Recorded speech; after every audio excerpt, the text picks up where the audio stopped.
intensidad se produce de estas dos siguientes formas. Suponiendo que los círculos sean dos neuronas, cuando se conectan en una misma línea, esta es una conexión en serie. Los electricistas lo saben mejor que yo.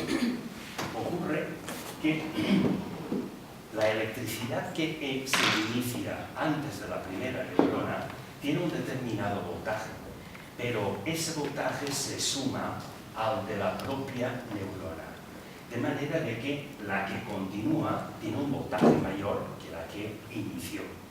Pero cuando llega a la segunda, vuelve a sumar otra vez su propio voltaje.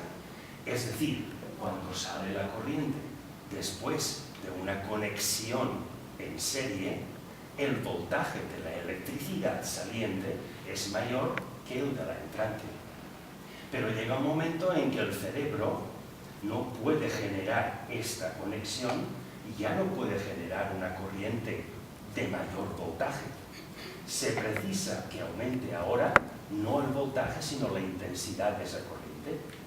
Y entonces afirma la neurofisiología que esta capacidad cerebral que necesita aumentar ya no se realiza una conexión en serie, sino en paralelo. Es decir, una neurona aquí, otra neurona aquí, por aquí entra una corriente y por aquí sale. Pero el voltaje de la corriente que entra y la que sale es idéntico, no ha variado. Sin embargo, la intensidad de la corriente entrante se suma a la intensidad de las dos neuronas conectadas en paralelo. De manera de que esta corriente saliente tiene ahora el mismo voltaje que entró, pero ha doblado su intensidad, ha acumulado las intensidades de las que son capaces de generar estas neuronas. Conclusión: alternando conexiones entre neuronas en serie y en paralelo, el impulso electroquímico de nuestro cerebro aumenta. ¿Qué ocurre? Aumenta nuestra propia capacidad mental. Somos mentalmente más potentes. ¿Qué significa a nivel psicológico eso? Que somos capaces de elaborar una propuesta mucho más difícil que antes. Y la podremos llevar a cabo porque este aumento del potencial cerebral ha propiciado un cableado, unos nervios, que pueden conducir esa potencia e intensidad mayores, y nuestro cuerpo puede realizar, somos más capaces, por lo tanto puede realizar aquella propuesta más dificultosa que las anteriores. Luego, así parece ser que la ética individual progresivamente va perfeccionándose a través de unos medios puramente físico-químicos.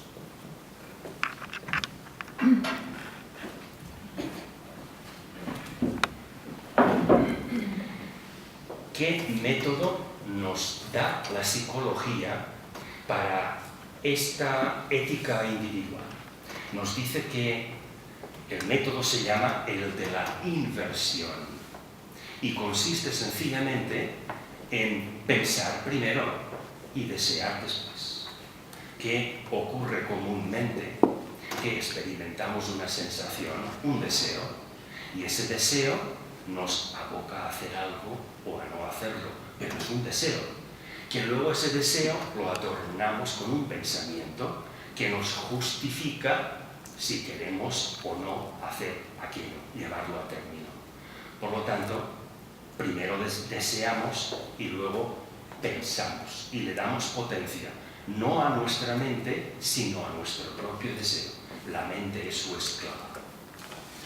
La psicología dice: inviértalo usted, intente desproveer, quitar todo deseo a lo que usted piensa.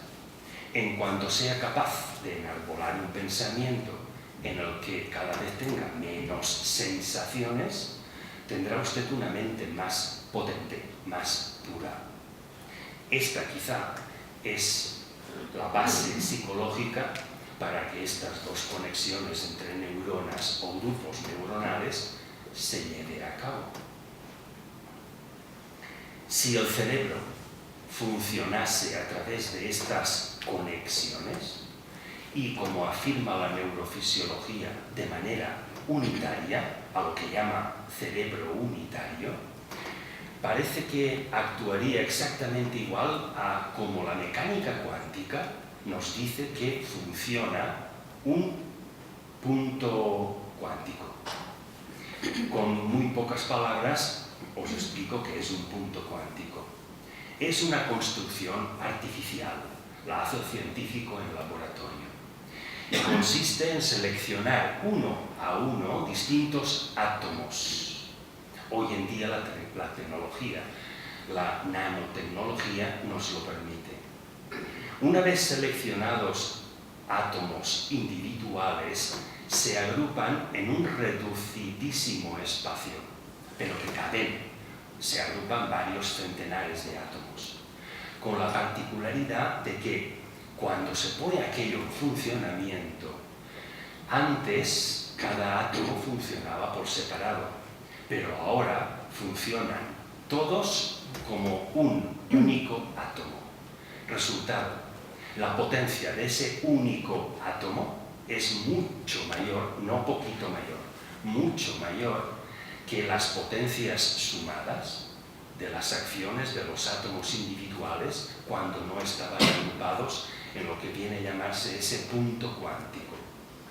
Por lo tanto, la potencia cerebral, continúa diciendo la neurofisiología, que podríamos alcanzar en base a este comportamiento de invertir deseo y pensamiento para que primero pensemos y luego deseemos realizar aquello que hemos pensado, este cerebro unitario actuaría de una manera mucho más eficaz que no en el cerebro este fraccionado o descerebramiento del que nos habla la neurofisiología.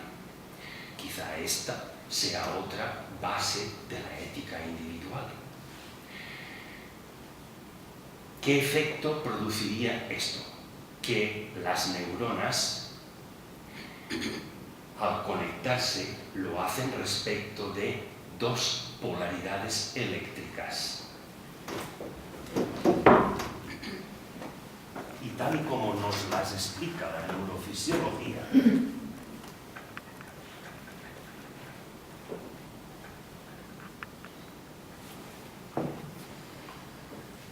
si esto es el cuerpo de una neurona con sus dendritas y luego tiene un largo rabo que es el axón con otras terminaciones. Bien, pues parece ser que cuando decimos voy a hacer esto y un grupo de neuronas en mi cerebro son el soporte físico de esto que yo pretendo hacer, las neuronas que constituyen este soporte físico utilizan solo las dendritas del cuerpo celular de la propia neurona, pero sus axones parece que quedan libres y se agrupa un determinado número de neuronas conectadas con una única polaridad. Ya tenemos un punto cuántico dentro de nuestro propio cerebro. Pero si esto actúa, por ejemplo, como polaridad positiva, para que haya equilibrio hace falta otra negativa equivalente.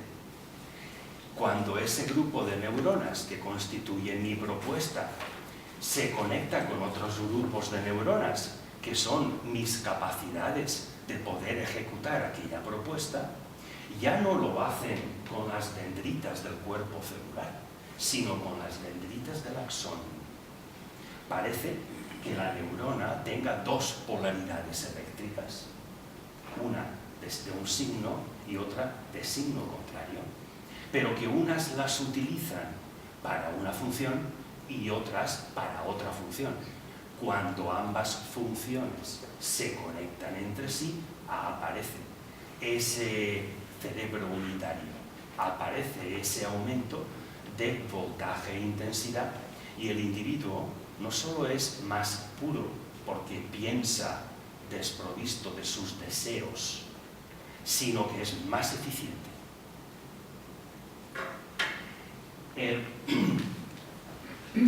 Estas conexiones entre una polaridad y otra de la propia neurona nos explica la neurofisiología que es algo parecido a lo que ocurre con la máquina de resonancia magnética cuando vamos a hacernos una prueba. En resumen, estas frecuencias sonoras que emiten provocan que los átomos de hidrógeno de nuestro propio cuerpo, que tienen la facultad de orientarse a la vez en sus dos polos, se orienten, la mayoría de ellos, en esos dos polos. De manera de que al cesar o variar la frecuencia de estos sonidos, aquellos átomos excitados por esta frecuencia dejan de estarlo y emiten aquella energía que absorbieron volviendo a su estado normal. Esta energía que cada átomo emite es recogida en un espectro electromagnético que luego es interpretado por un ordenador y reconstruye nuestro cuerpo por dentro exactamente. Pues bien, igual que el sonido, variando la frecuencia, variando la potencia de la energía, en este caso sonora, permite que estos átomos de hidrógeno se orienten simultáneamente en sus dos polaridades, parece que esta sea también la base de estas conexiones neuronales cuando se practica una ética individual en base a esta pureza de pensamiento, a esta ausencia de crítica y de murmuración, es decir, a esta consideración del individuo como un ente que pertenece a la sociedad y no conceptuar que la sociedad pertenece al individuo y que sea la sociedad quien cambie.